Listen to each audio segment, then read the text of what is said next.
sieste, une expression qu'Aurore Bergé n'a que très peu appréciée.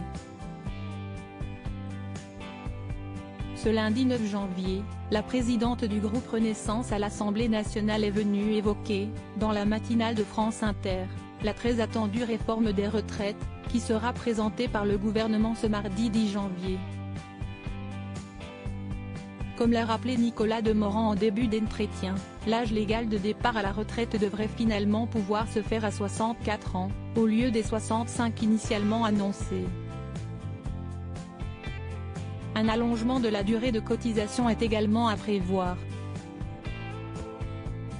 Quelques instants plus tard, Léa Salamé a interpellé son invité du jour au sujet de cette réforme des retraites. « Essayons de comprendre qui va prendre le plus cher avec votre réforme », a-t-elle déclaré, cash, en préambule.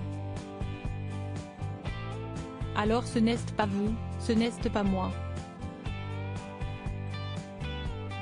Parce que, honnêtement, pour ceux qui ont commencé à travailler à 23 ou 24 ans, pour les personnes autour de cette table, ça ne va pas changer grand-chose pour nous. Soyons clairs. On va avoir un peu d'augmentation de cotisation mais pas grand-chose, a détaillé la compagne de Raphaël Glucksmann, avant de noter, mais en fait, ceux qui vont souffrir, sieste celui qui est rentré sur le marché du travail à 21 ans, avec un BTS, lui va prendre très cher. Une remarque pour le moins directe qui a quelque peu embarrassé Aurore Bergé. Bon déjà, je n'aime pas trop l'expression de dire qu'il y a Français qui vont prendre cher, ce n'est pas ça notre enjeu, a tenu à clarifier la députée française. La journaliste a alors tenté de reformuler son propos, ceux qui vont être touchés vraiment par votre réforme, sieste par exemple le technicien dans une entreprise qui a fait un BTS et qui est rentré dans le marché du travail à 21 ans.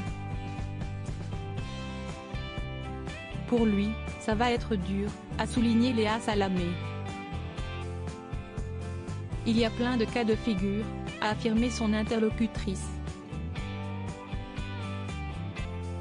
Supérieur à de Raphaël Glucksmann à Nicolas Demorand, ces hommes qui ont marqué la vie de Léa Salamé. Aurore Bergé, une maman comblée très présente sur le devant de la scène politique, Aurore Bergé se fait plus rare lorsqu'il s'agit de parler de sa vie privée. Le 31 octobre dernier, l'ancienne porte-parole de La République En Marche est pourtant devenue maman d'une petite Victoire, fruit de ses amours avec son compagnon Grégory Besson-Moreau, déjà papa de 2 enfants. Fin décembre, elle a partagé un rare et adorable cliché de son bébé dans son couffin. Alors qu'elle était en train d'écrire des cartes de vœux estampillées aux couleurs de son parti, la députée a gardé un œil attentif sur sa fille, bercée au son du morceau I Am on Fire de Bruce Springsteen. En rythme, a-t-elle écrit en légende de cette touchante publication. Finalement, que ce soit sur le plan professionnel ou personnel, l'année 2023 d'Aurore Bergé s'annonce chargée. Crédit photo, capture d'écran France Inter.